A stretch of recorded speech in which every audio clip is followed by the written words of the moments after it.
umuman olganda mana shu o'zingizni kasbingizda mana shu yo'nalishni tanlayman deb turgan soniyadagi bizni kuzatuvchilarimizga nima maslahat berasiz?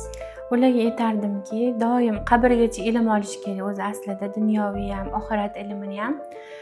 Avvalo shu ilm olib, ustoz ko'rgan inson bu hayotda kam bo'lmas ekan. Ustoz qanaqa? Masalan, men hozir yiqilgan yo'llarimni, xato qilganimni shogirdimga o'rgataman.